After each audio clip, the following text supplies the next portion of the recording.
Hello friends, welcome to my channel சமையல் with சமன்யா. இன்னைக்கு இந்த வீடியோவில் நம்ம செம்ம டேஸ்டான ஒரு ரெசிபி பார்க்க போகிறோங்க. ஜிங்கி பார்சல் எப்படி செய்யறதுன்னு பார்ப்போம். ஒரு மிக்சிங் பவுலில் ஈஸ்ட் 1 டீஸ்பூன் அளவுக்கு எடுத்துக்கோங்க. இது கூட சுகர் 1 டேபிள் ஸ்பூன் அளவுக்கு, பால் வந்து கொஞ்சம் வெதுவெதுப்பான பால் ஒரு 1/3 கப், அப்படின்னா கிட்டத்தட்ட ஒரு 5 டேபிள் ஸ்பூன் அளவுக்கு தேவைப்படும். இதையும் எல்லாத்தையும் சேர்த்து நல்லா மிக்ஸ் பண்ணிவிட்டு ஒரு 5 மினிட்ஸ் நம்ம அப்படியே விட்டுட்டோம்னா அந்த ஈஸ்ட்டு ஆக்டிவேட் ஆயிரும். இப்போ ஆக்டிவேட் ஆயிடுச்சு. இதில் ஆயில் 1 டேபிள் ஸ்பூன் அளவுக்கு ஆட் பண்ணிக்கோங்க. இது கூட நம்ம வந்து மைதா மாவு ஆட் பண்ண போகிறோம். 1 கப் அளவுக்கு இன்றைக்கி நான் மைதா மாவு எடுத்திருக்கேன். கொஞ்சமாக சால்ட், 1 டீஸ்பூன் அளவுக்கு சால்ட் போதும். இப்போ இதில் இட்டாலியன் மிக்சர் ஹர்ப்ஸ் ஒரு 1/2 டீஸ்பூன் அளவுக்கு சேர்த்துட்டு நம்ம இதை நல்லா கலந்துடலாம். இந்த மாவு வந்து நல்லா சப்பாத்தி மாவு பதத்துக்கு நம்ம வந்து பிசைஞ்சிக்கணும். உங்களுக்கு தேவைப்பட்டால் மட்டும் நீங்கள் வந்து லைட்டாக தண்ணி தெளிச்சுக்கோங்க. பட் ஆக்சுவலாக எனக்கு வந்து தேவைப்படலை. நம்ம சேர்த்துருக்கிற பாலே வந்து எனக்கு கரெக்டாக இருந்துச்சு. இப்போ இந்த மாவு நல்லா பிசைஞ்சிட்டு கொஞ்சமாக எண்ணெய் மேலே தடவி இதை மூடி வச்சுட்டுங்க. ஒரு 1 மணி நேரம் வந்து இந்த மாவு நல்லா ஊறணும். அப்போ தான் அது வந்து ஈஸ்ட் சேர்த்துருக்குறோம் இல்லையா, அது நல்லா பொங்கி வரும். ஸோ இந்த மாவு ஊறுற நேரத்தில் நம்ம வந்து இதுக்கான ஸ்டஃபிங்ஸ் எல்லாம் ரெடி பண்ணிடலாம். காயெல்லாம் வந்து ரெடி பண்ணிடலாம். இப்போ கடாயை ஒன்று சூடு பண்ணிவிட்டு அதில் ஒரு 2 டேபிள் ஸ்பூன் அளவுக்கு எண்ணெய் சேர்த்துக்கோங்க. எண்ணெய் சூடானதுக்கப்புறமா நம்ம நல்லா பொடியாக நறுக்கி வச்ச பூண்டு சேர்த்துக்க போகிறோம். ஃபஸ்ட்டு 1 டீஸ்பூன் அளவுக்கு பூண்டு சேர்த்துக்கலாம். இப்போ இதில் வெங்காயம் ஒரு 2 டேபிள் ஸ்பூன் அளவுக்கு வந்து கட் பண்ணி அதையும் சேர்த்து நல்லா வதக்கிக்கலாம்.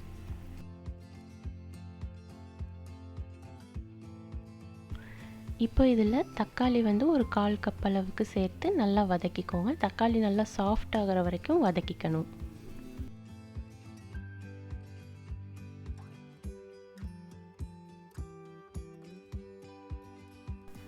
இப்போ இதில் மிளகாய்த்தூள் ஒரு 1/2 டீஸ்பூன் அளவுக்கு சேர்த்துக்கோங்க. இது கூட பாப்ரிகா பவுடர், இது இல்லைன்னா நீங்கள் மிளகாய்த்தூளே 1 டீஸ்பூன் அளவுக்கு சேர்த்துக்கோங்க. இப்போ OREGANO ஒரு 1/2 டீஸ்பூன் அளவுக்கு சேர்த்துக்கலாம். இப்போ இது எல்லாத்தையும் வந்து கொஞ்சம் பச்சை வாசனை போகிற வரைக்கும் நல்லா வதக்கிக்கலாம். இப்போ இதில் காய்கறிகள்லாம் சேர்த்துக்கலாம். நான் ஃபஸ்ட்டு கேப்சிகம் சேர்த்துக்கிறேன் ஒரு 2 டேபிள் ஸ்பூன் அளவுக்கு. இது கூட ஸ்வீட் கார்ன் ஒரு 2 டேபிள் ஸ்பூன் அளவுக்கு சேர்த்துக்கோங்க. இப்போ இதுக்கு தேவையான அளவு கொஞ்சமாக உப்பும் சேர்த்து நல்லா வதக்கிக்கோங்க.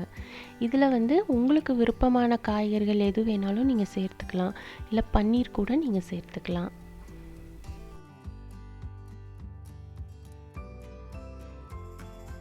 இப்போ இந்த காயெல்லாம் நல்லா வதங்கினதுக்கப்புறமா ஒரு 2 டேபிள் ஸ்பூன் அளவுக்கு நான் வந்து மயோனைஸ் ஆட் பண்ணிக்கிறேன். இது வந்து நீங்கள் எக் ஆர் எக்லெஸ் மயோனைஸ் உங்ககிட்ட எது இருக்கோ அதை நீங்கள் சேர்த்துக்கலாம்.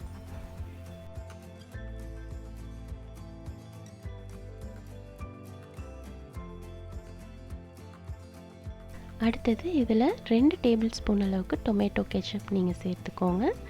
இது வந்து ஒரு மைல்டு ஸ்வீட் ஃப்ளேவர் உங்களுக்கு கொடுக்கும். அது ரொம்பவே நல்லாயிருக்கும் சாப்பிடும்போது.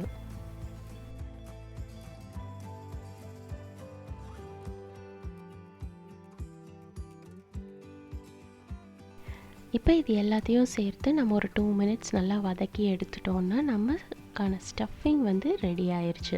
இது ஆறுனதுக்கப்புறமா நம்ம வந்து இதை ஸ்டஃப் பண்ணிடலாம். அதுக்கு இப்போ அந்த மாவு வந்து எப்படி ரெடி ஆயிருக்குன்னு ஃபஸ்ட்டு நம்ம பார்ப்போம்.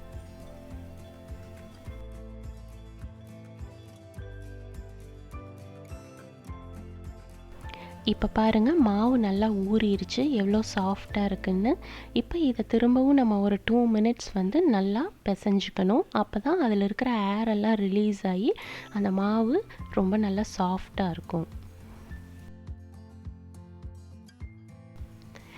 இப்போ வந்து நம்மளோட ஒர்க் ஸ்பேஸோ இல்லை இந்த மாதிரி சிலிக்கான் மேட், இல்லை நீங்கள் வந்து சப்பாத்தி தேய்க்கிற அந்த பீட்டா கல் கூட நீங்கள் எடுத்துக்கலாம். எடுத்துட்டு நம்ம வந்து அதில் தேய்க்க போகிறோம். இப்போ நான் எடுத்துருக்கிற இந்த அளவுக்கு 4 உருண்டைகளாக நான் வந்து இதை பிரித்து எடுத்துக்கிறேன். இதுக்கப்புறம் இதை வந்து சப்பாத்தி தேய்க்கிற மாதிரி நம்ம கொஞ்சம் மாவு தடவிட்டு இதை நல்லா ரவுண்டாக ஃபஸ்ட்டு தேய்ச்சிக்கணும்.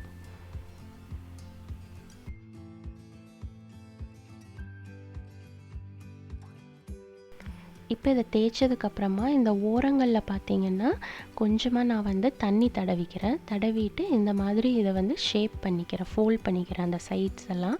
இன்றைக்கி நான் வந்து இதை வந்து ஸ்கொயர் ஷேப்பில் எடுத்திருக்கேன், சிலதெல்லாம் வந்து ட்ரையாங்கிள் ஷேப்பில் எடுத்திருக்கேன். ஸோ உங்களுக்கு என்ன மாதிரி தேவைப்படுதோ அந்த ஷேப்பில் நீங்கள் வந்து அதை ரோல் பண்ணிக்கலாம். இப்போ இதில் நடுவில் நம்ம செஞ்சு வச்சுருக்கிற அந்த ஸ்டஃபிங்கை நான் சேர்த்துக்கிறேன். உங்களுக்கு தேவைப்பட்டால் நீங்கள் தாராளமாக இதுக்கு மேலே வந்து கொஞ்சம் சீஸ் கூட ஆட் பண்ணிக்கலாம். நான் வந்து இன்றைக்கி சிலதில் ஆட் பண்ணேன், சிலதில் ஆட் பண்ணலை. ஸோ உங்களுக்கு தேவைப்படுற அளவுக்கு நீங்கள் வந்து எல்லாத்துலேயும் ஆட் பண்ணிக்கிறேன்னா கூட தாராளமாக பண்ணிக்கலாம். இப்போ பாருங்கள், நான் இந்த மாதிரி கொஞ்சம் ஷேப் பண்ணிக்கிறேன். இது எல்லாமே உங்களுடைய விருப்பம்தான். உங்களுக்கு எப்படி தேவைப்படுதோ அந்த மாதிரி ஷேப்பில் வந்து நீங்கள் செஞ்சுக்கலாம். இப்போ பாருங்கள், நான் 2 டிஃப்ரெண்ட் ஷேப்ஸில் பண்ணியிருக்கேன். சிலதில் வந்து சீஸ் ஆட் பண்ணியிருக்கேன். இப்போ இது வந்து நமக்கு ரெடி ஆயிடுச்சு. இதை நம்ம பேக் பண்ணுறதுக்கு முன்னாடி நம்ம லேசாக வந்து அதுக்கு மேலே தண்ணி தொட்டு தடவிக்க போகிறோம். ஸோ தட் அது வந்து ட்ரை ஆகாது, பேக் ஆகும்போது ஒரு ப்ரௌன் கலர் கிடைக்கிறதுக்காக. இப்போ நான் பேக் பண்ணி வெளியில் எடுத்துட்டேன்.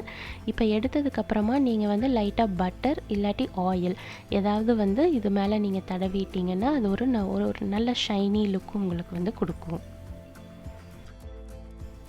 இப்போ பாருங்கள், சூப்பரான ஜிங்கி பார்சல் அருமையாக நமக்கு ரெடி ஆயிடுச்சு. டாமினோஸ் மாதிரியான ரெஸ்டாரண்ட்ஸில் இந்த ஜிங்கி பார்சல் நம்ம வாங்கி சாப்பிட்ணுன்னா ரொம்பவே எக்ஸ்பென்சிவாக இருக்குங்க. ஆனால் வீட்டில் கிடைக்கக்கூடிய சில பொருட்களை வச்சுட்டே நம்ம சிம்பிளாக இதை எப்படி பேக் பண்ணுறதுன்னு இன்றைக்கி இந்த வீடியோவில் பார்த்துருப்பீங்க. கண்டிப்பாக நீங்களும் வீட்டில் ட்ரை பண்ணுவீங்கன்னு நினைக்கிறேன். இந்த ஜிங்கி பார்சல் நீங்கள் ஈவினிங் டைம் ஸ்நாக்காக உங்கள் குழந்தைங்களுக்கு செஞ்சு கொடுத்தீங்கன்னா ரொம்ப ரொம்ப விரும்பி சாப்பிடுவாங்க. நீங்களும் கூடவே சேர்ந்து என்ஜாய் பண்ணுங்கள். இந்த வீடியோ உங்களுக்கு பிடிச்சிருக்குன்னு நினைக்கிறேன். மறக்காமல் லைக் பண்ணுங்கள், இந்த சேனலை சப்ஸ்கிரைப் பண்ணுங்கள். தேங்க்ஸ் ஃபார் வாட்சிங்.